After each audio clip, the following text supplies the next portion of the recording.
welcome back into a very special week of the EGFC Season 4, Week 11. We've got the Captain Cast today. We've got two captains here, show you the ropes, tell you what's going on. I'm Cap. With me is Captain Atsuka. Atsuka, how you feeling today, partner? Well, so far I'm feeling mighty fine because it is, as a matter of fact, Mardi Gras season here in the city of New Orleans. Now, even though it is a little bit it is a little bit unfortunate because here at the EGFC we don't have any New Orleans teams, but that doesn't mean I can't bring the flavor and can't work some Mardi Gras magic. So that way, hopefully one day we will get some New Orleans teams. But regardless, I'm excited to see these teams getting ready to go at it here today. We got Wichita State University as well as Howard University. Now, Howard already made their debut, but this is one of the newer additions we have here at the EGFC. Yeah, and I have I've actually been over on the Mid-South Conference for the past couple of weeks, so I haven't been keeping up as closely as I would like with both of these scenes, but we do already have our starters for each of these teams. It does appear that we have, there it is, coming in for Wichita State, and we have Simpword, a very interesting name, coming in from Howard University. Now, I am definitely not control F'ing on the spreadsheet to make sure who these people play. That's not at all what I'm doing, and if you think it's what I'm doing, you must be thinking of someone else, because I wouldn't do that. I'm seeing a Steve from There It Is, and I'm not sure if we have Pokemon Trainer from Simport. This is actually, I've heard that this is actually a matchup that Steve loses, believe it or not, one of the few. So we're gonna have to see how it ends up playing out here tonight. Wait, you talking about Steve versus Pokemon Trainer? I am talking about Steve versus Pokemon Trainer. So you think so? Wait, so you're telling me that the general consensus, and I far be it from me to try and shed light on anything related to the meta of Super Smash, but you're telling me that the Achilles heel, the weak spot, the counter pick to Steve is Pokemon Trainer. Very possibly, Atsuka. We're gonna have to see how Simport uses the Ivysaur. I think that's really where the bread and butter for the Steve matchup is, because those vines on those aerials can go through those walls pretty effectively, and already the swap here, you're seeing the side Bs come out. This is what I imagine is going to be a lot of the gameplay, right? A lot of these aerials that Ivysaur is throwing out are huge and will go through those blocks, will give Steve a tough time. Well, I'm interested to see, because I'll be completely honest with you, I'm waiting to see what the counter is to the Steve picks, the Steve meta. And you know what? I really do hope it's Pokemon Trainer, because it is one of my favorite Smash characters, just because they implement like three of the starters, not three of the, I mean, if you want to take Pokemon Yellow into consideration, sure, but let's keep it a $150, 1, 2, and 3. We know who the starters be. And with that being said, we do have the Flame starter, Charizard, now trying to find their way to get around Steve's defenses. Finally does make it around and is able to nearly get a stock elimination here, but Steve comes through with the recovery. Big up smash out of shield there on the get up attack. There it is, falling for the oldest trick in the book, standing on the ledge without your shield open. Oh, but Simport falling for the biggest trick in the book.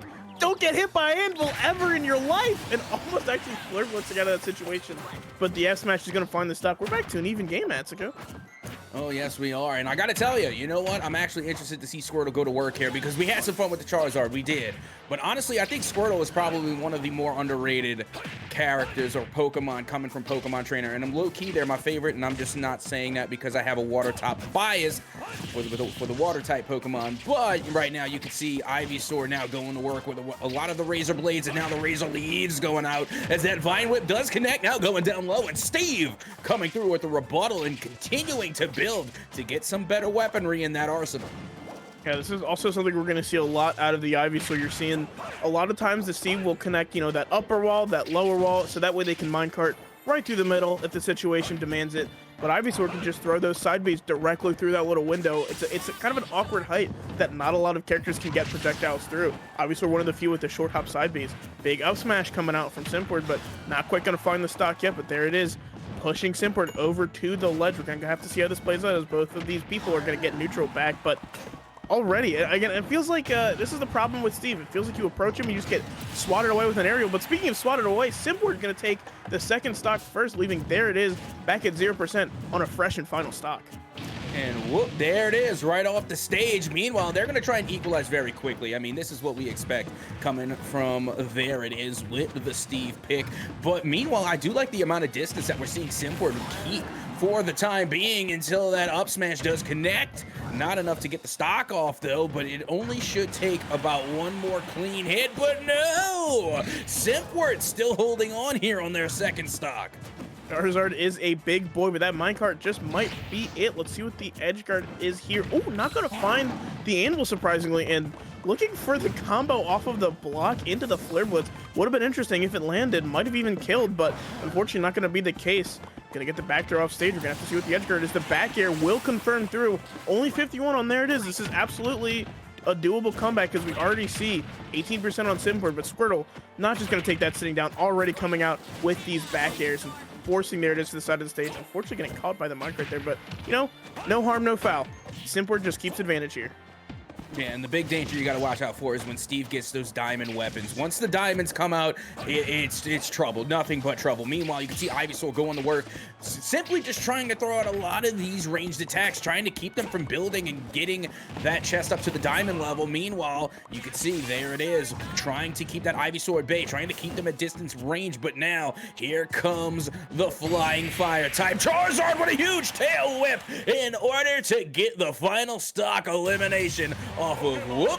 There it is.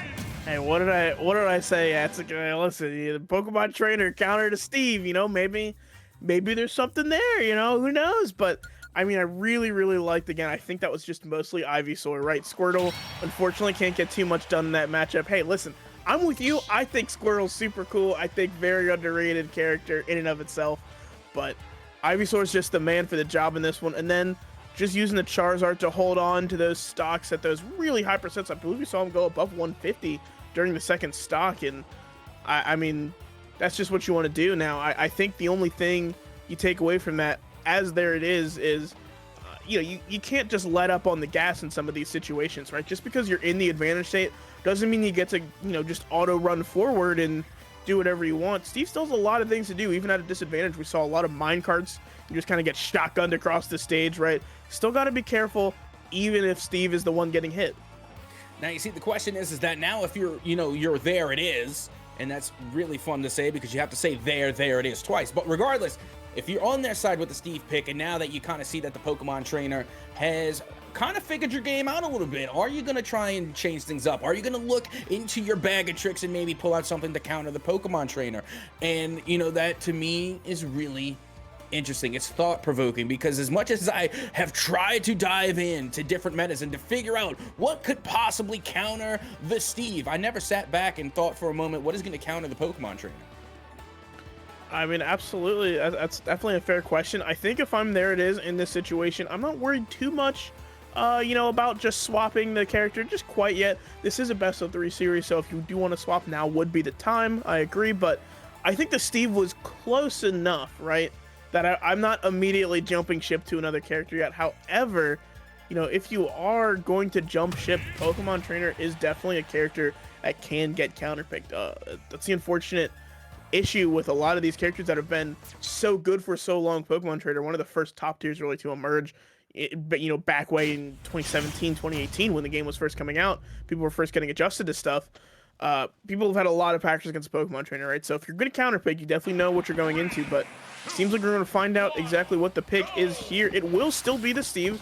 So again, I don't think this is a bad choice, right? I think it was close enough that you're not necessarily worried about swapping your character yet.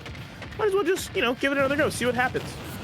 Well, let's see what happens as game number 2 well and underway between there it is and Simpwort and Ivysaur already coming out, like you said, being so effective with the side Bs, and now finds themselves off stage, has to go for the recover, lands the Leaf Blade, but now gets forced off the side and has to recover yet again. Meanwhile, there it is, Steve doing a really good job of edge guarding until finally they find themselves back towards center stage.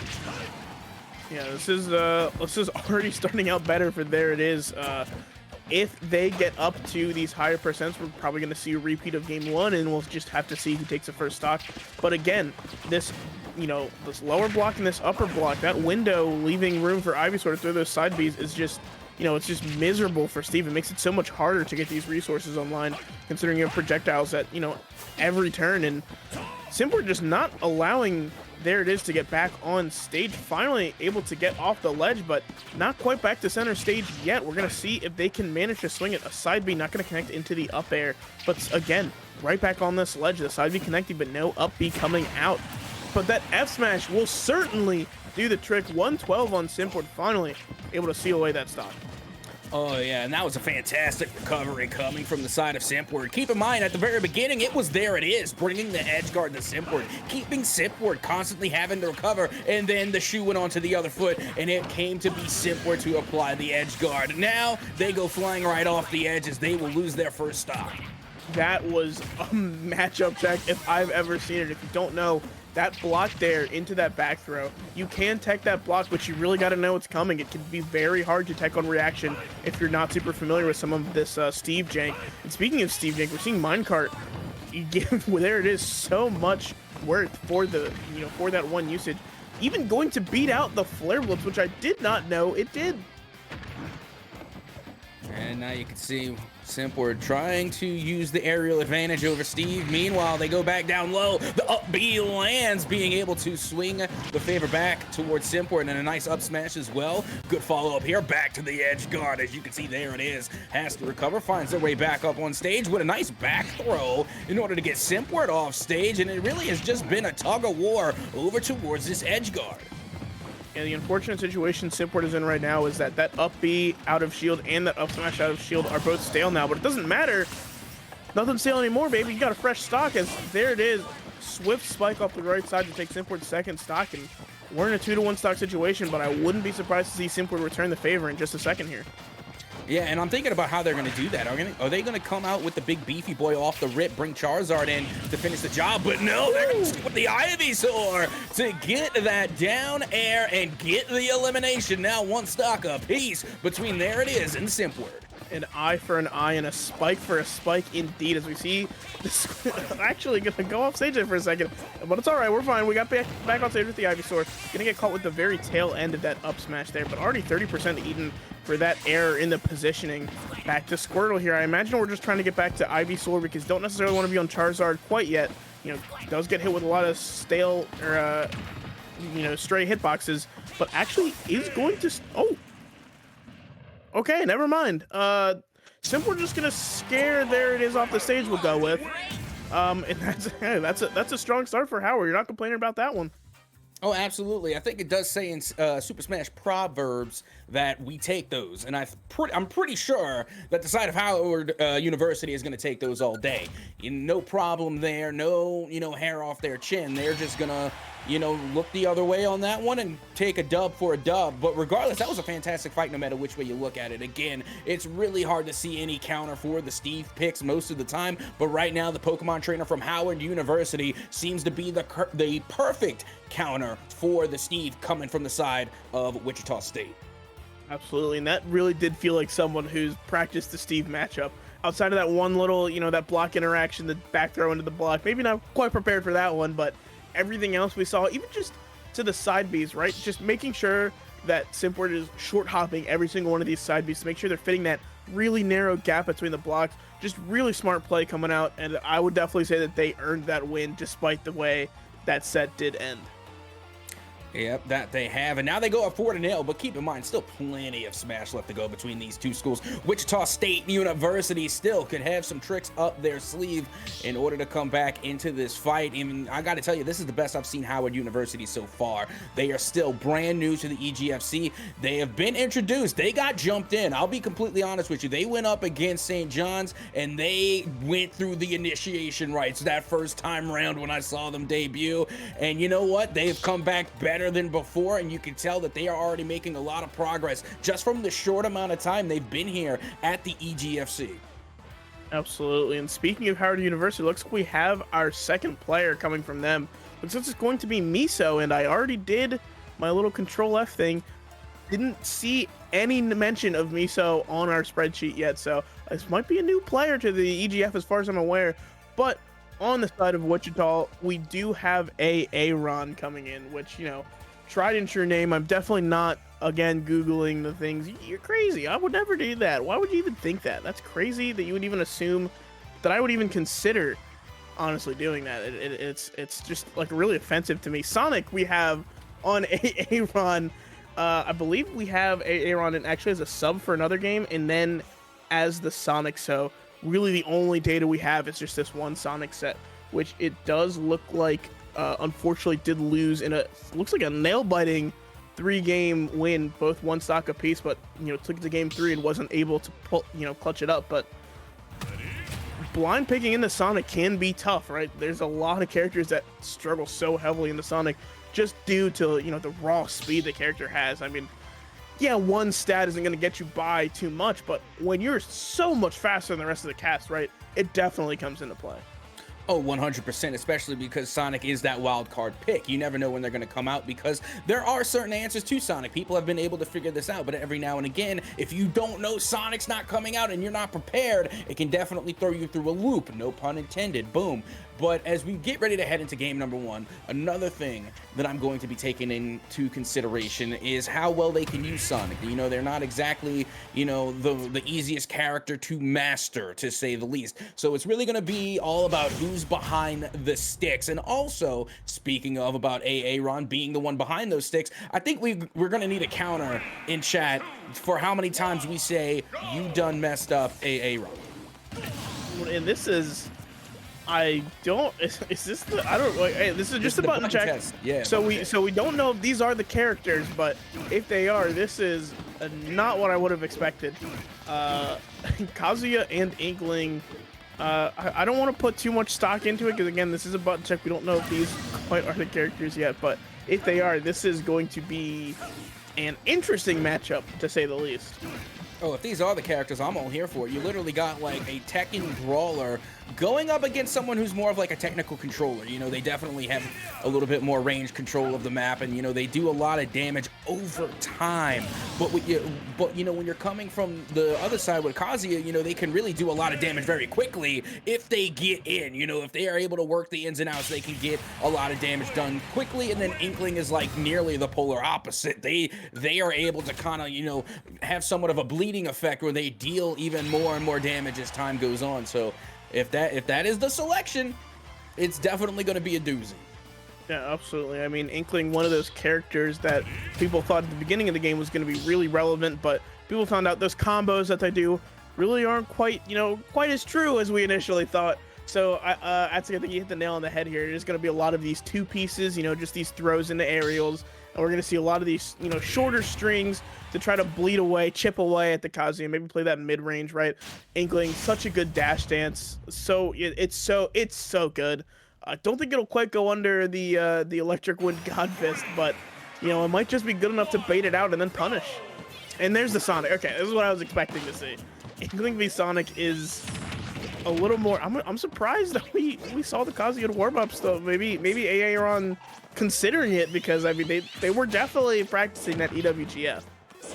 Oh, absolutely. But, this is really going to be interesting because I think, the Sonic pick is actually a really good pick to go up against Inkling here, because the whole thing with Inkling is that you really got to pin down those abilities in order to deal that damage over time. And Sonic, I think, is going to be a little bit harder to pin down with a lot of those paintballs and a lot of those shots in order to deal that damage. So it's going to be interesting to see how Aaron is going to avoid all of Inkling's attacks. And right now, they're doing a fantastic job. Yeah, absolutely. And I mean, this is going to be the trouble with the matchup, right? How does Miso get in? Because realistically, Sonic has this entire stage, all of Pokemon Stadium 2, to run around, spin around. It can be very, very hard to contest any of it, as we see Miso off the left side of the stage already. One spring. Are we going to see a second one? No, we're going to look for the F Smash 2 frame. Not quite going to find it, but we're seeing these kill aerials come out. This back air is starting to come through. Jab string is going to push Miso off stage, but not able to find it. And Miso with a little bit of a reversal, but unfortunately getting interrupted by that spring there. This is looking pretty good. Looks like Miso is kind of starting to capitalize on Aaron's, trying to find this stock. So we might see some more percent rack up. Yeah, we're going to have to if we're going to see Miso try and make a comeback here. Meanwhile, Miso has eaten a lot of damage. 173, and now Aaron falls down underneath the stage, but so did Miso, and it's going to be the first time of the day that I'm going to say, you done messed up, Aaron. You done messed up, Aaron. You got to spring sooner than that. And Miso trying to make sure that they catch that recovery is actually going to fall in response to it. Really unfortunate that we see that come out, but Miso now knows, right? Aaron is human. You can catch, you can catch this Sonic, now. So maybe just take that and be rest assured, hopefully, that now that this is not just a character that's going to run away from you for the whole time, You have these windows that you can work with. Well, let's see if they can work with him. Meanwhile, you can see Sonic going right back to work, wasting no time whatsoever, and already Miso with the Inkling is back in the red, in the danger finally. They're able to get a little bit of a counter attack going, getting some chip damage in there like we know Inkling to do, is able to take this one off stage to get a little bit more damage in their favor. And now finally, Aaron finds themselves off the edge, and now will be the one edge guarding as they go under stage again, but they are not going to mess it up this time. They are able to recover. Yeah, absolutely. We see almost the exact opposite situation on the exact opposite side of the stage as Aaron looking for these kill moves on Miso. Gonna look for that up throw, but not gonna get anything off of it. Big F smash center stage. It's gonna put a lot of damage on here. Now, I don't have the chart that is the up throw, up air. I don't remember what people call it. The wooey, woomy, I don't know. Inkling's dead. We're gonna find off the left side, big forward are gonna come out, but almost evening the stocks immediately back out with the up smash, but not quite gonna find it. I will say though, I believe Sonic is definitely out of up throw, up air percent, but it does not matter when you got a big old up smash waiting for them the second they get back on stage. And that's what we're talking about when Inkling can get all that paint on you, all that ink. We saw, Sonic turned Golden Sonic for a moment there. They was Super Saiyan Sonic that we got to see at least a glimpse of it thanks to Inkling. And again, all that ink and all that damage added up, and finally Aaron did lose their second stock, but now this is it. We're going at one stock apiece here. This is going to be the end-all be-all for game one. Yeah, absolutely. That ink was such a big factor. For those of you who don't know, out in the chat, that ink is going to make the attacks do slightly more damage, have slightly more knockback, right? And it's going to make those kill moves that much easier to land it. Oh, unfortunately, going to spaghetti a little bit on the controller there, falling off the left side. Miso, that is, I will say, that is a tough loss. If you're Miso, dropping 2 to yourself is never necessarily the best thing you want to see, but you just got to hold strong. Hey, happens to the best of us, happens to the rest of us. Just got to shore up that mental for game 2. Now, I have to ponder, because clearly that was a mistake at the end. They weren't able to recover. So, is it safe to say that was a Miso oops? I suppose you could say that. I suppose you could say that. That was a little double Miso oops, actually, if you think about it. But hey, yeah, stuff like this happens, unfortunately. That's the reality of Smash Bros. It's, it's a game. Everyone playing this game is human. That kind of stuff happens to everybody. It is what it is. But I will say, the Sonic Inkling matchup did not look very Inkling friendly. It definitely felt like Sonic just got free reign of the stage and really only was, letting up on the advantage if they made a mistake, which it doesn't bode well for game 2, but we're going to have to see if the adjustments can be made, to kind of fix this Sonic issue. Yeah, that's going to be interesting because, again, Sonic is one of those wild card characters, so you're really going to have to bring in a character that can handle that. More often than not, it's someone with range. It's someone that can really have control over Sonic to where, they can reach them before they get their ball charged up. So, honestly, to me, in my opinion, if I'm capping, say Captain's capping, but I think Min Min is a fantastic counter to Sonic just because the reach they have, they deny a lot of those charge-up abilities, and they're able to really reel them in before they can get a lot of their damage done. But we're going to see Miso here sticking with the Inkling here in Game 2. Absolutely, and again, we're gonna have to see if the adjustments can be made. So far, not quite looking like it, but only we're only 30 seconds in to this second game. 57% on Miso. Now, what we're gonna see from Aaron, or at least what I hope we're gonna see, is maybe getting a little bit cleaned up from the end of these stocks, right? Not getting too antsy and not throwing away your stocks, you know, just to try to find these from Miso. We're gonna see all this. We are seeing this ink though, like you mentioned. This ink coverage is a pretty big deal. It's gonna make it a little easier for Miso to get this percent up, as Inkling not quite able to catch Sonic as much. So being able to make sure that they're painted, you know, as much as possible, just getting as much percent as possible in those limited interactions, it is very important, as we see an even game right now. Basically, center stage, neither character has advantage. We're just gonna have to see how this plays out.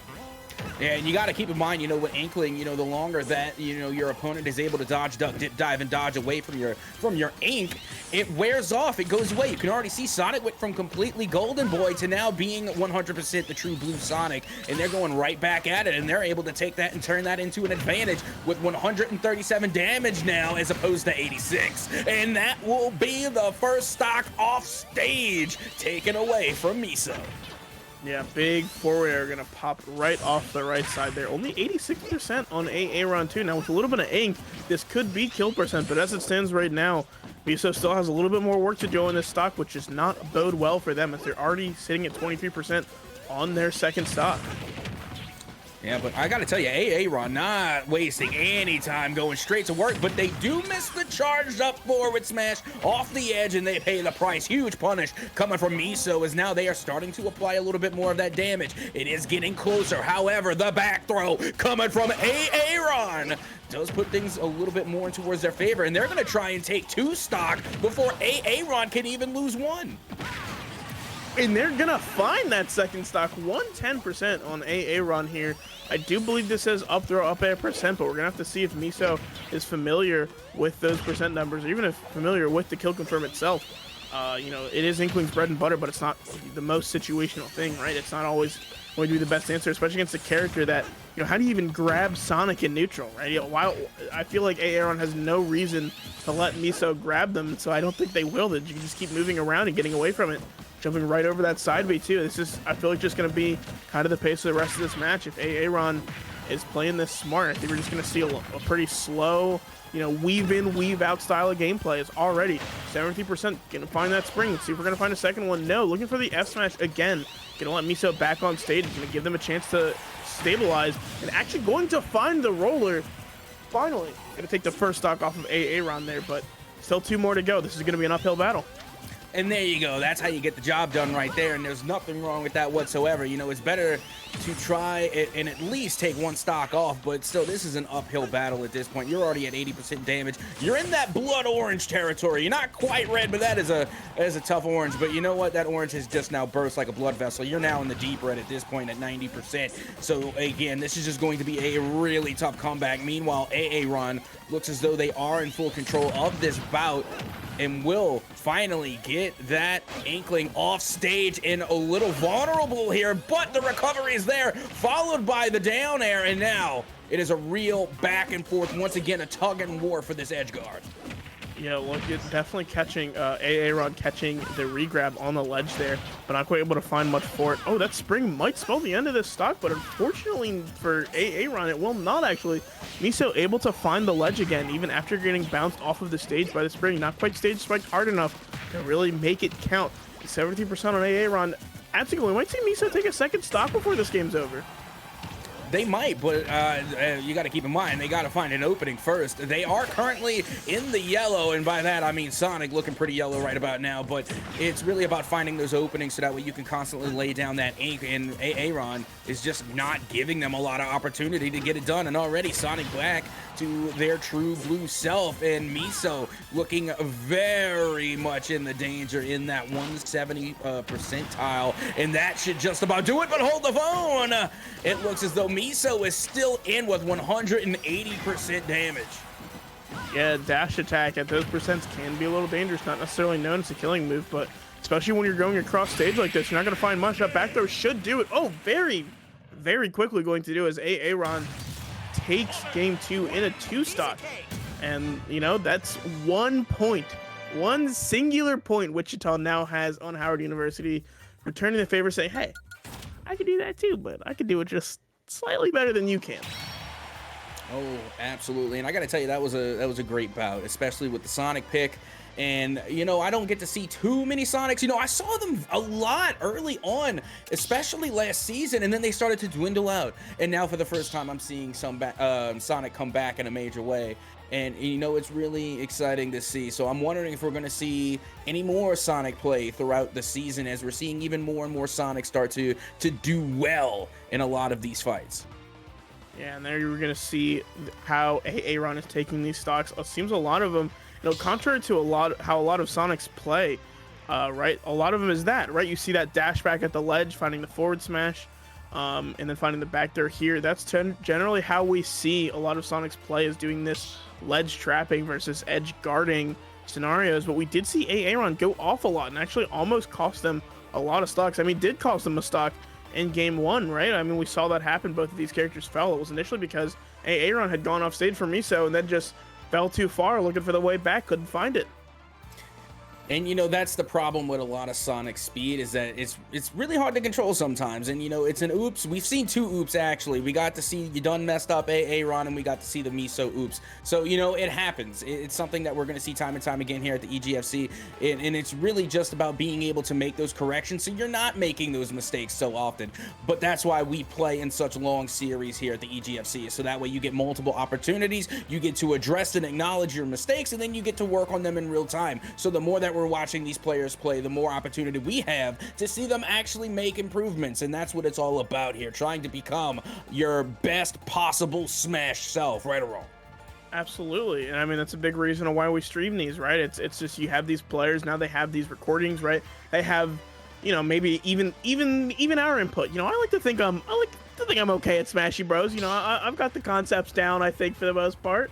And you know, just having any input, you know, outside of just staring, you know, at your own gameplay, sometimes it does help to hear these commentators like us come in, maybe make some suggestions on some changes, maybe. But even not just us, right? Just anybody. You know, you sit down and you watch this VOD with anybody, go to coach, you say, hey, can you sit down, watch last week's EGF VOD with me? I really think I got to nail down, you know, 1 or 2 things, figure out a couple plans. But speaking of a couple plans, like looks like we've got Lenny coming in for Wichita. Well, very known on the Mega Man, only played Mega Man in EGF so far, versus Esquire coming out for Howard University, which I don't know if this was a person that played last week.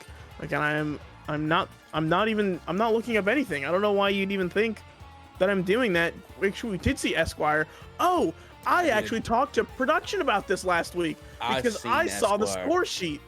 I saw the score sheet. I was surprised that someone took Chico to game 3, because when I watched Chico 2 weeks ago, they were so dominant on that Donkey Kong.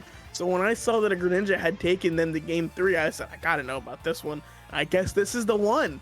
I'm very excited to see this Greninja. You know, if it is the Greninja, you know, the character choice. Either way, I'm very excited to see this player play. You see, I actually got to see this player play. I got to cast this player, and I gotta tell you, first of all, you may be capping a little bit, because my name is Atsuka. Not it's a car. That's number 1. I'm just saying it quick, man. Number 2, please properly and give the titled and trusted to Lord Esquire, Greninja of the village hidden in the rain, 3rd of his name, Lord of all frogs. The camera cut, but I'm bowing. You just trust me. But I mean, hey, Lenny's a pretty tough opponent. Already 36% on Lenny, but we're gonna have to see if Esquire can extend that lead any further. Is already these leaf shields putting in so much work. That is a problem that Greninja has, right? Greninja, a very, you know, bait and punish heavy character. It's gonna be a lot of movement. We're gonna see not a lot of shielding if you can help it, because Greninja unfortunately has very, very bad out of shield moves. Big counter there, going to completely reversal the situation.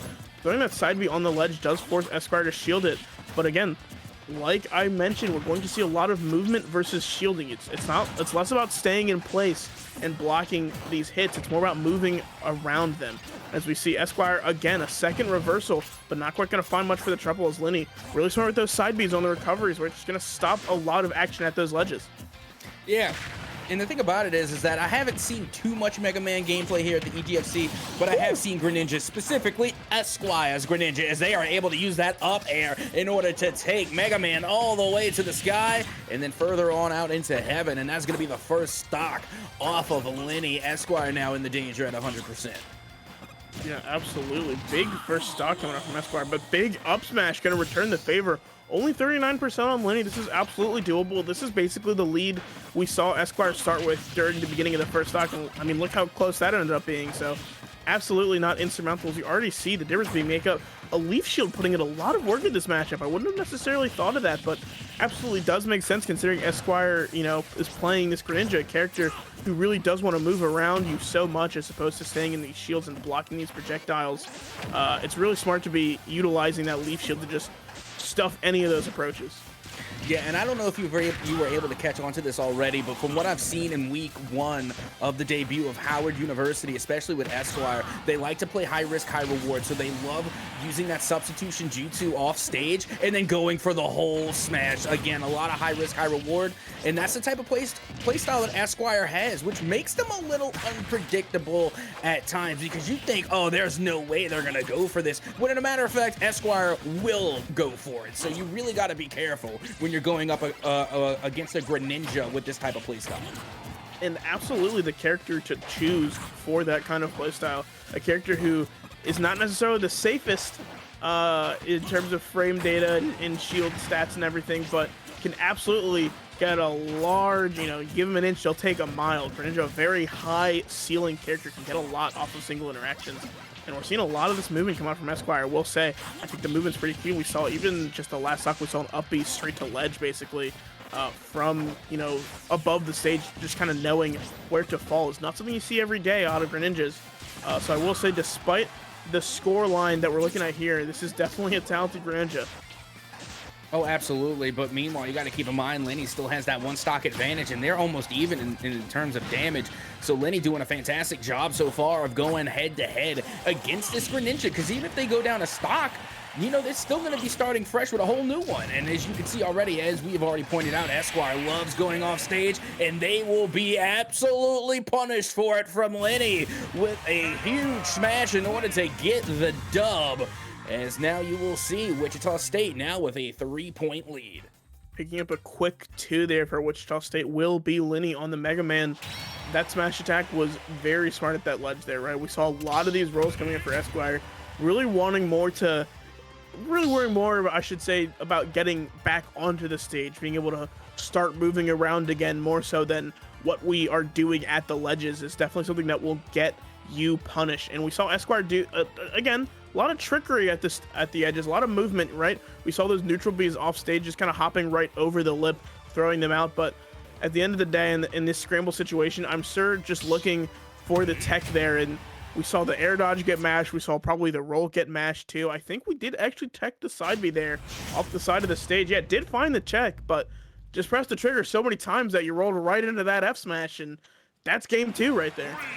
And you know what? That's what really makes things difficult with this Mega Man pick, is because they have so many different abilities to keep track of, especially that Leaf Shield. It does so much work, and it makes it that much more difficult for Esquire with this Greninja to use a lot of their speedy moves, which is about getting up and over and around defenses. But as long as that Leaf Shield is being timed appropriately and used the way that Lenny has been using it, then I don't know. I think that's going to be a huge obstacle that Esquire may not be able to really get around. Yeah, absolutely. It's going to present a challenge for sure during this set. We saw a lot of you did mention this, we did see a lot of these counters come out off stage. Pretty smart way to deal with a lot of these projectiles that Mega Man is going to be throwing out. We'll see if that ends up playing a bigger factor into this game too, now that Lenny is more aware of the game plan. Big back air though, not quite going to find the stock, but 96% on Esquire. Lenny's looking to kill here, but not quite going to find it, as the up tilt will actually find it. Ooh, a little bit of a teabag there too coming out.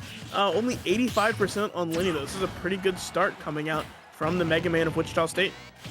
Yeah, and already you can see Esquire trying to use those substitution jutsus already, trying to land them, but I gotta tell you, Lenny has been fantastic at countering them every single time. They can see them coming, and they're able to come through with the down smash in order to get yet another stock off of Esquire, and Lenny now with a comfortable 2-stock lead. A thing I really like that we're seeing Lenny do a lot is throwing these solids directly into the ground and then picking them up and then going into the leaf shield, right? Using those special moves is, oh, that is a brutal angle. Can Lenny make that back? They can, but they're going to run right into Esquire's F smash. Esquire able to return the favor for at least one stock. You're going to see if they can take a second and maybe even a third. Well, you see, that's the thing. The way that Esquire plays is that you think you have him right where you want him, but then all it takes is one good timed counter, that one good substitution jutsu, especially off stage. And if it lands, you could have had a 100% damage lead, and all of a sudden you're just gone. But it's really difficult to find those opportunities. So you have really got to play yourselves a tight game when going up against this high risk, high reward play style that Esquire likes to run. Well, if you're looking for a tight game, I think you found it. Lenny, 48% on the second stock, going to find the down air, looking to kill yet again. Not going to quite find anything for their trouble yet, but, you know, sitting at 122 Greninja, not exactly the heaviest character, and going to jump straight into that up smash. Lenny calling out the jump and will successfully close out that game too with yet another two stock, putting Wichita even further into the lead over Howard University. And you see, that's the really interesting thing, like we were talking about with Mega Man, is that they have so many abilities, and much like my hat, it has a lot of different settings. You know, you put it to different things and use it in different situations. Like they had the flamethrower that actually came out for the first time on the edge guard. They have the arm cannon. They have the leaf shield. There's just so much in that arsenal. Like you said, they were throwing down the gear, picking it back up, and then leading it right into a forward smash. There's just so much going on with Mega Man, nearly as much as what is going on with my hat. Almost, not quite, I think. I think your hat's got just a little bit of edge over Mega Man, but just a little. I mean, this was just such a big call out, right? Against a character that all they want to do is jump over your shield and you know, in there directly on top of it and run past it. It was such a big call out from Lenny. Such a smart move there. And it looks like we've got the pick for our fourth match, at least Wichita State's pick. Looks like is going to be Juke. Is it just Juke? Like, am I pronouncing that right, or? We're gonna assume it's just the word Juke, spelled J-O-O-K for what it's worth. That's why I'm a little like, is that right? Looks like we've seen them on the Pac-Man. Could be Juke actually. Production pointing out. That actually sounds more right, honestly. Juke. Juke. One of the two. They know who they are. I'll say one. You say the other. That way, at least one of us is right. All right, which one do you want to take? I'll take Juke. All right, I'll take Juke. All right, so Juke coming in for Wichita State. It covered the bases here. We've seen on the Pac-Man, which is a very, I'm sorry, production, one more time. Juke, okay. Took the right side on that one. Hey, yeah, I guess, you know, I'll take the L on that one. That's fine. Sometimes you gotta hold those. That's what it is. I done messed up there. And I'm sorry, we've got Vexel coming in for Howard University. I'm not at Soko. I'm not looking these up on the spreadsheet. You gotta stop telling people that I am. Zelda. I haven't said a word. Howard University. I mean, do you think your hat is sending out Morse code messages? Because it might be. I can't decipher Morse code. Maybe I'm just hearing the hat. It's a very loud hat, to be fair. I mean, it is a little loud. But with that being said, if I can help you, I have seen Vexel play last week, you know, during Howard University's debut. Oh, tongue twisters today. But regardless, this is actually a really good player here. As a matter of fact, after they went up against SJU in the interview, SJU had to give compliments to Vexel on this Zelda pick. This to SJU, when they fought, was the standout player character combo that was the most difficult for them to counter. I mean, this is going to definitely be hard for Juke. Now, Pac-Man, a character pretty well known for their boxing ability and zoning ability, but a pretty, I think this is a pretty, you know, commonly held belief, is that Pac-Man does lose to other zoners, and Zelda's the zoner, right? That she's the character you think of when you think of zoners. At least, you know, from a cultural standpoint, I think she's one of the most well-known zoners, and already showing that Pac-Man can have a tough time in these matchups. As 40%, we've already seen about 10 billion things from Pac-Man get reflected just right back in his face. So, I mean, goes to show you how the rest of this game's gonna go. Well, we're starting things off pretty well for Vexel as already they are able to take one stock off of the Wugga Wugga champion. It will be Juke to go down first. And still, look at this. Just under 40% damage for Vexel. So they have a commanding lead to start things off. And I don't know if we're going to see that slow down anytime soon. Pac-Man now trying to break out the bell and is finally able to get something to go, but still has a long mountain to climb. Absolutely, only 56% on the first stock, make that 63, but Juke already getting close to being lapped in percent, which is definitely not what you want to see if you're on the side of Wichita State, but Vexel maybe getting a little impatient here, definitely approaching a little more than they need to, right? You gotta, just let Pac-Man have his space. Pac-Man's not Steve. He's not gonna be mining resources over there. Just let him get his little key, and then you have to worry about it. And we are going to see the percents get lapped here as this edge guard just absolutely brutal, not letting Juke just do anything off stage. Only 70% on Vexel as we see Juke on their final stock. And it's also especially painful when you see your own throwables and your own moves being used against you, much like we've seen with this fire hydrant for the majority of the time. It just ends up going right back, as you said, into Pac-Man's face. That's like someone picking up Diddy Kong's banana and just having a field day with it, or King K. Rool's crown even. So, it's just that extra layer of hurt when it comes back to get you. Absolutely, and something that I think is important to point out, we saw, oh my gosh, what a nasty setup there using the hydrant against Juke. In that situation, the reflector, of course, will reflect the hydrant, right back up. But we did also see that the up air is strong enough to just disable the hydrant the second it hits it. If Juke throws out the hydrant and Vexel happens to be under them, and they catch that, that hydrant with the up air, it just becomes another projectile that Juke has to dodge on their way back down, and that key will be transcended. That will be the key, for lack of a better term, to this matchup, I think, going straight through the night, going through everything. But unfortunately, not getting a lot of time to charge it up as Vexel puts on a lot of pressure on these edges of the stages, just not letting Juke get these keys. The one thing you do really have to look out for. Yeah, and right now it seems as though that Juke is really trying to keep things at a distance, which I don't think is a really good idea. But meanwhile, things get up close and personal, and it will be Vexel to take game number 1 with the Zelda pick in spectacular fashion. Yeah, 3 stocks. I think, right? That was a 3 stock.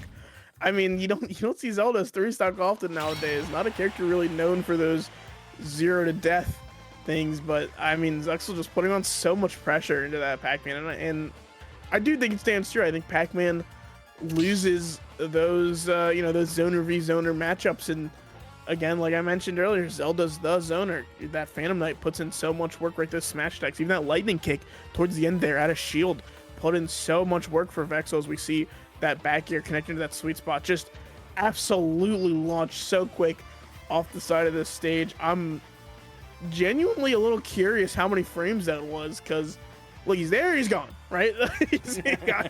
What's been like 2 frames in total that Juke was on the screen after getting hit there.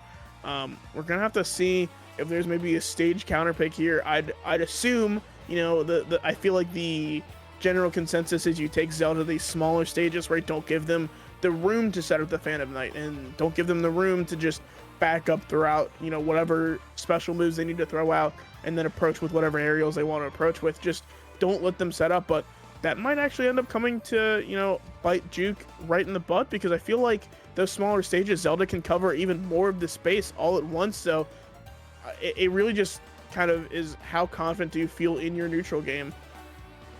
Yeah, honestly, I think it's time to switch off Pac-Man. If I was a gambling man, which I'm not because I like money, I don't like losing it. Regardless, if I were, I would bet that the Pac-Man's not going to work out in game number 2. That's just what I'm thinking. So maybe try and come up with a counter to Zelda. And honestly, a good counter to Zelda is probably something a little bit heavier. And we have seen a resurgence of the mighty Donkey Kong. And as a matter of fact, in week 1, when we saw Vexel with this Zelda pick, you know what? I might be mistaken. I want to say it was a Donkey Kong that came and, took him to the ringer, but again, I could very well be mistaken. But regardless, I do feel like something a little bit more beefier, something a little more heavy can come through and really, put Zelda through the ringer. But with that being said, that's going to come down all on the field. That's going to determine whether or not they're going to want to switch off that Pac-Man. So let's get ready to see how a game number 2 is going to shape up between Wichita and Howard University.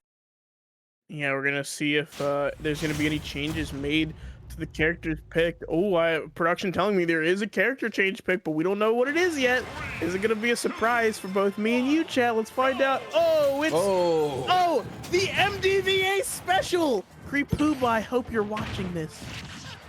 There was only one other Ridley pick that I have ever seen in the EGFC, and it was not Juke. So I'm very interested on how this is going to work, because Ridley is a heavier pick. Ridley is a heavy pick. No matter which way you cut the corners on it, Ridley is definitely something that's a little bit heavier, and they're going to be able to really deal a lot of damage to Zelda if they can get in close. Because again, Zelda's not exactly the beefiest character in the world. They do have that Phantom Knight that I think does a lot of the strong arming for them, but if Ridley can get up and around this Phantom Knight, I think they're going to be able to do a lot of damage to Zelda. Yeah, I think especially for Vexel, the Phantom Knight is such a central part of their game plan that I think, yeah, it's worth mentioning that, like you said, if they can just get around that, they can absolutely set up Juke for success. Also, these neutral beats off the side of the stage are going to be pretty big. We're going to have to see if they end up playing in at all. And now I'm very, very familiar with this character, as I do play Elite Smash on MDVA servers. I run into a lot of Ridleys. There's a lot of Ridleys in this state for some reason, but big up smash gonna find it. That's fact number one. Ridley at a shield is much scarier than you might think. That up smash is huge. It scoops from the back, so not the front like a lot of other characters. You know, Phantom Knight's not gonna care how big that up smash is, though, as we see, you know, off the left side there, hanging on the ledge a little too long as Vexel returns the favor. And you know what's really funny to me is just then, you know, because Ridley does have one of the best recoveries in the game. They're able to do so much off stage, and they tried to bait and switch in that last stock, but Vexel saw that from a mile away and got that first stock gone and done. Meanwhile, you can see Vexel trying to get the second stock going already as a huge smash comes out, and you can see Juke goes down 126% to 12, and Vexel already, just having lost one stock to Ridley, is already coming up with some pretty successful counters. Yeah, this is also the unfortunate part about the character. You know, Ridley's big. You know, whether or not they're too big for Smash, clearly not, but they're just big enough to get hit by every single thing that Vex is going to be throwing out. Big up B out of shield there, going to pop off the top left of Pokemon Stadium 2. Very strong kill move that up B is. Able to get back onto the stage 2 with the Phantom Knight, wait out that invincibility. But 83% is going to be enough. Almost the exact same scenario as we saw on the first stock. Vexel trying to approach from the air, and Juke just not going to let that happen. Now you see, this is interesting because now we're back, you know, we're back even this time around. It's one stock apiece, and like we said, that Ridley's recovery is absolutely insane. So this is not a character you want to take off stage by any means. You're going to try and edge guard the best you can, which has been successful, and now the up air will be able to finish things out for Vexel as they come away with a very impressive win in game number 2. Vexel, you're supposed to edge guard off the sides, not off the top blast, and that was absolutely brutal. Not letting Juke come down, that's another problem with Ridley. This character has a very tough time landing, either shotgun the down air or fast fall the neutral air, or you just kind of fall to the ground lightly, and none of those options are particularly great, especially against a character whose up air covers feels like half of the screen sometimes. You know, really big kill move there. So really good stuff to Vexel there. Maybe getting a little shaken by the swap initially, but able to find the counterplay, like you said, even find that third stock and that second game. Oh, absolutely. And again, this was just some great countering, because you could tell that Vexel was shook by the Ridley pick. You know, even in stocks number 1 especially, but in stock number 2, they started to counter a little bit, and even still, just the smallest opening Ridley was able to take advantage of in order to even up the odds back at one stock apiece. But then just the huge counters coming from Vexel in order to get those 2 big up smashes in order to force Ridley off stage and into the smash zone. Absolutely impressive. Even though Ridley could be considered a successful counter to Zelda, they did not shake, they did not falter. They went with the flow and was able to find a workaround. Absolutely, and we already have our final picks coming out from each of these teams. For Howard, it is going to be Yango, who last week appears to have played the Pac-Man. But coming out for Wichita State here is going to be Gamer Dog. Very interesting tag. It's you know, you don't remember every single tag as they come in here in the EGF, and it is fun to look at some of the sillier ones. Looks like Gamer Dog has been primarily a Rob player, although we have seen a Mario come out in one instance for this player, but the amount of Rob on this Excel sheet is telling me that we're probably going to see a Rob v Pac-Man. And you know what? I'm all for it because, again, these are the type of characters that I love the most. And you know, I like to call them third-party characters. I mean, Rob isn't because technically it's Nintendo, but still, let's keep it $1.50. Rob was a toy before they were a video game character. But with that being said, you know, you also got players like Pac-Man, and I love Pac-Man as well. And then you got Mr. Game and Watch as well. It's these really like off-the-wall characters, you know what I mean? It's not the namesake of Nintendo that we're used to seeing, and those are the kind of characters I love the most, especially characters that we're used to seeing on more of a 2D platform, 8-bit scenario like Pac-Man, like Game and Watch. And now, you know, we're bringing Rob to the mix, and Rob is absolutely not a rebuttery, for the record. This is it's one of the more balanced characters, I feel, because they definitely can guard a lot, and at the same time they can deal out a lot of damage too. And I just feel like they are a really good balance, you know, not so much as to the likes of a Captain Falcon, but still one of the more balanced characters. I feel like once you give them an opening, they can really bring in some combos and get stocks off the board. Balanced in terms of game balance, I don't know. Rob's not game good, balanced, but I do agree in terms of like zoner ver melee. Yeah, right? I'm not talking about game balance. I was gonna say because about character's absurd, but I'm 100% with you though, right? Bringing both sides to the table. You got your combo game when you're close. You got your range game when you're far away. That's Absolutely what I'm talking about not when I say balance. Best of both worlds. I'm with you there for sure. I'm talking about being able to cover all areas balance. You know, like you were saying, you know, you got the range, you got the up close, you got the air, and it's not always that they're so spectacular in either of those categories. They just have an answer for every one of those categories. That's what makes them balanced, is that they can hold their own no matter where they're fighting on the stage. Absolutely, and we're gonna have to see if this is the Pac-Man versus Rob. I mean, Rob's kind of in the same boat as Pac-Man as far as I'm aware. A character that can do pretty well into a lot of these matchups, but another character that kind of doesn't do too great in the zoner v zoner matchup, right? Rob can do a lot with the projectiles, right? But at the end of the day, Rob does have to get those hits in to get those stocks, you know? You can push people off stage all you want, but I mean, you gotta land the hits at some point or another. You can't just do everything with the laser. You can't just do everything with the top. You gotta get in there and you gotta do some damage. And we're just gonna see if Pac-Man's even going to let them get in, which is gonna be hard for Rob because most of Pac-Man's aerials are significantly faster than Rob's. You know, despite the size of all of Rob's hitboxes all over his kit, you know, he's a big character, he's gonna have big moves. Pac-Man's is just fast enough that it might not even matter how big and sweeping Rob's moves are. He can't even get them out.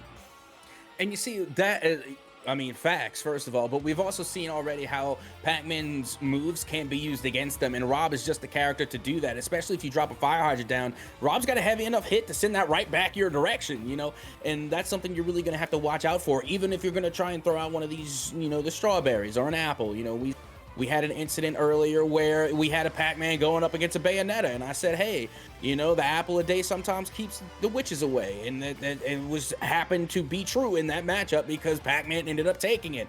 But regardless, you have got to watch out with these throwables, and you have got to watch out with the fire hydrants, because with a character like Rob, they will be used against you. Absolutely. I mean, Lord forbid Rob gets a hold of a bell and gets that free stun. Oh my goodness, just that's whatever you want. That's bell into imagination. The worst combo, you know, or best combo depending on who you ask, in the game. So we're just gonna have to see, like you said, whether or not these projectiles end up biting Pac-Man right back in the butt. And honestly, if you're gonna try and go with the Pac-Man v Rob scenario, for Pac-Man, take him off stage. I mean, Rob does have a fantastic recovery. They are very good at fighting off stage, but with that being said, they're not the best. You know, I think Pac-Man can honestly take it to Rob if they end up off stage for too long, and then they can exhaust those up Bs, they can exhaust the recovery. Pac-Man, however, has a lot of range. They have a lot of range with the Wugga Wugga move, being able to recover. So I think if they're able to get out far enough, they can recover, and then Rob can't. Absolutely. I mean, of any, you know, not a lot of characters can really time Rob out off the side of the stage, but I think Pac-Man is one of the few that truly can. Trying to get that top again. I think this might be a pretty key part of Yango's game plan. If, you know, these first 4 seconds are anything to go by, denying the top for GamerDog is going to be a pretty big move for Yango. It's gonna save them a lot of headache later down on the line, and unfortunately not quite working out as well as they had hoped. Gonna find the down throw to the up tilt to the up air, but not quite enough. 107% on this Pac-Man. You know, he's a big guy. He's not gonna go quite down that easily, but hey, you just keep hitting him with stuff. Eventually he'll fall off the side of the stage. Big neutral beat coming out from GamerDog. Gonna find that first stock at only 17%. Yeah, that is absolutely insane. You can't get much of a better start than that other than, you know, like a 0-1 stock. But, you know, good luck at this competitive level. But with that being said, I think we need to see more of the Pac-Man playstyle that we saw against Zelda. They were keeping their range, they were keeping their distance, and they were zoning. Now it seems as though that GamerDog is just finding the answers and being able to get up and over a lot of these obstacles that Pac-Man is like throwing out there. And, you know, they're closing the gap more often than not. And then once again, we're seeing a lot more heavy hits come out from Rob as GamerDog will continue to lay down the damage and push Yango off stage. Wow, 69%. On Yango here, almost finding the stock super early, but not quite going to do it. But 103, just one big back air away from death, and there it is. GamerDog at 53% took about 30% during that second stock, and Yango took their entire stock. Yeah, I gotta tell you, Pac-Man not looking too hot tonight. They might have to, you know, either tag out for Mrs. Pac-Man, let Mrs. Pac-Man get a couple of reps in there. They might have to unplug, plug back in, or someone is just gonna have to put a couple more quarters in the machine. I don't know what the problem is, but Pac-Man just is not hitting to. Yeah, absolutely. I think we're seeing a lot of characters going against Pac-Man that can just 100, you know, 1000%. Okay, never mind. I didn't even get to say what I was gonna say. Big jab lock coming out from GamerDog there to secure the stock for Wichita. That's a big 3 stock coming out for Wichita State from GamerDog. Now, correct me if I'm wrong here, at Soka, but this does mean that even if Yango wins the next 2 games, if it isn't by more than 1 stock per game, we've got a tie game. Yeah, this is actually getting pretty close now because, you know, around 16 is the safety threshold. That's where you can get to where you can pretty much secure your win. But the way that things are going right now, just to be safe, just say 17. Let's go for 17 because right now Howard University really isn't that far off, but they're going to have to answer back in an amazing fashion if they are going to try and keep up, because with the way GamerDog is playing against this Pac-Man right now, it's not looking good for Howard University. Yeah, I'd definitely say so. I mean, with a 3 stock, I mean, what do you even say to that, right? It's just that's it. That's your, you know, those are your stocks. You know, maybe we'll see the Ridley swap again. Who knows? Completely different player on a completely different team, but I have hope. You know, maybe we could see another Ridley. I do love watching that character, so I'm, you know, a little biased, but it's okay. You know, we can like Ridley here. This is a Ridley safe space, but. I mean, I think this is a really big part of this is the same thing that we had against the Zelda, right? Is this character can, you know, 1 hit destroy that hydrant, you know, render it useless for Pac-Man. Has a lot of ways, has a reflector, even the side B does reflect, keep in mind, so able to, you know, just throw those fruit right back at him. Even the key, it's gonna be a, you know, a big it's gonna be a big issue that Yango has to deal with going into this game too. Well, good luck. I mean, they're going to stick with the Pac-Man, and by all means, kudos to sticking to it, not giving up. You know, you got to give credit where credit is due. I just wish them the best. As you can see, a back throw already is going to force Rob to take up on high, and now they're going to break out the AC-130 strikes, only to have to go back down for the spinning top. Does grab it again, avoids the fire hydrant, and is now firing the lasers as they're able to force Pac-Man once again off stage. Oh, able to force Pac-Man into the bottom blast zone. Big down air going to catch Yango before they can grab onto the side of the stage. Only 28%, even less when this stock was taken. This is looking like a repeat of game 1 so far. Let's see if Yango can make any adjustments here. Okay, now, by all means, refresh me, because I'm in a lot of different communities in the world of esports. I cast a lot of esports, so I'm not all too familiar with SSBU terminology, but I gotta ask, whenever you get that down air and you get it perfectly and you're able to get that stock elimination, is it safe to call that a Goomba stomp? Because we use that term so much in so many other esports, and I feel like it's only appropriate when we just saw GamerDog absolutely stomp Yango off stage with that down air. You know, I wouldn't say it's wrong, especially considering how that stock went. Almost finding another one with the side B, but not quite going to get it. Yango doing anything and everything to keep GamerDog off the side of the stage for the little bit that they can, but unfortunately it's not going to be enough as we see Rob once again in neutral, looking for these stray hits, looking for these conversions. Yango already at 81%. This is the danger threshold, right? There's a lot of things Rob can do right now that can just straight up kill Yango, so gotta be really careful here. Up and there goes the bell. Oh, the phone. That up B does connect, and they're able to take a stock off of GamerDog. And I think that's actually for the first time that Yango managed to take a stock off of Rob. That is the first time, and oh, that's okay. So a little bit of a matchup check there from GamerDog. I did not know that up smash destroyed Hydrant in one hit, so that's good to know moving forward. But not going to matter in terms of that stock, as a big up air is going to find Yango's second stock, as GamerDog still sitting at these very, very low percents on the second stock. And now you can see already that they are running away with it here. They're nearly coming close to lapping them in terms of damage, and it's really going to be just that one more solid smash coming from this Rob pick in order to solidify their win here. But I got to tell you, I am impressed with how Yango has managed to make the adjustments in order to really start being more of a threat to GamerDog. As now you can see they are in that 80 percentile. They're in the red. Yeah, absolutely. This is the percent where it starts to get a little bit scary for Rob. Now, Rob, definitely one of the bigger members of the cast, got a lot of weight in that robotic base of theirs. You know, those wheels are pretty heavy, so oh my goodness, doesn't even need to do anything. Get a little fancy with the top and the forward smash, why don't you? GamerDog secures this match for Wichita State. Yep, that they do, and they're able to do so in spectacular fashion. Again, coming out with a lot of those combos, and as we have mentioned, the Goomba Stomp, being able to come through off the side edge and literally Goomba Stomp their competition all the way into the smash zone with the down airs. And again, a fantastic amount of controlling of the map, being that Pac-Man is a controller character. Rob honestly looked as though they had an answer for nearly everything that Yango was bringing to the table.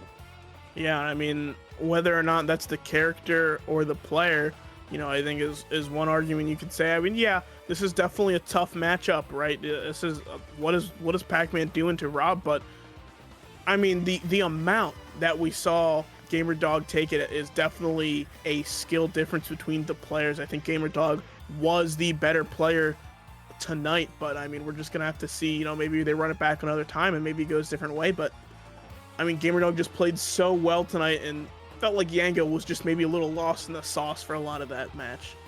Yeah, and one thing I gotta really give credit to Howard University is that this is their second weekend. You know, they're still, as we said, getting jumped in here at EGFC. You know, we got some stiff competition here. Let's give respect to where respect is due. A lot of these schools and a lot of these teams have been through the ringer. This is that upper echelon competitive level of Smash, especially for the collegiate scene. So Howard University is still getting introduced to that. And you know what? They've already improved. We've seen what they were able to do last week, and now they came in this week, and they're able to crack double digits. They're in 10 points now. They're in the good. They're in competitive range. You know how many a lot of these matches where it's completely one-sided and it goes out the window? Howard University actually gave Wichita State a fight.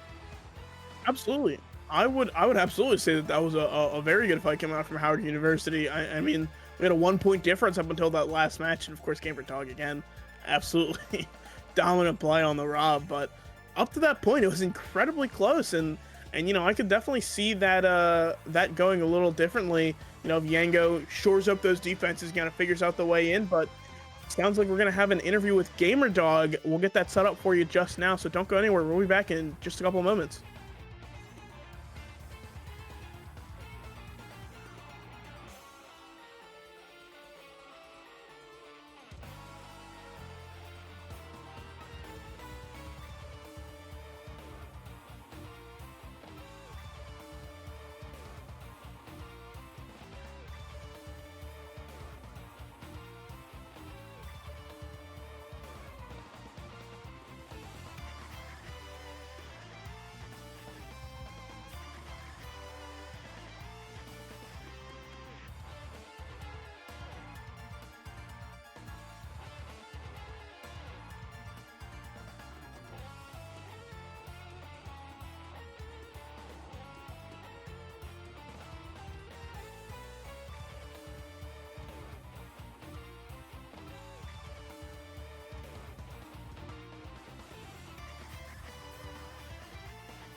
unfortunately, not able to. Oh, I don't. Oh, what's that? I like the man of mystery, the intrigue over there. Atsuka on the other side of the screen. What was that?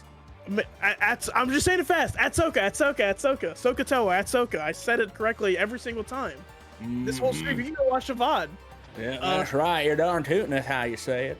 Yeah, unfortunately, not able to get that interview for a little bit of technical issues. I mean, happens to the best of us, happens to the rest of us, but that will be our time tonight, which we don't have a second match for you tonight. So, closing words, Atsuka? Yes, once again, it has been an absolute pleasure to be here at the EGFC, especially for Smash, because, you know, it's like I said, I'm an oldie. Check it, look, boom, bald, oh my god, yeah. So I am originally a 64 Smash player. That's how I started when I was a kid. That was what was out and available at the time, and you know what? It smashed then, and it still smashes now. And it certainly does still smash now, but hey, we still got plenty more weeks left, plenty more games to play in the EGF. Hey, hop over to another channel if you want to. You know, EGF, SSBU. I'll be going over there in just a little bit. I know we've got some games on official EGF. I believe the Mid-South Conference is also going on. Plenty of Smash action to watch for the rest of the night if you're still just looking for games. But for us, for tonight, I'm Cap. Joining me is Atsuka. You know, adios. Have a good one.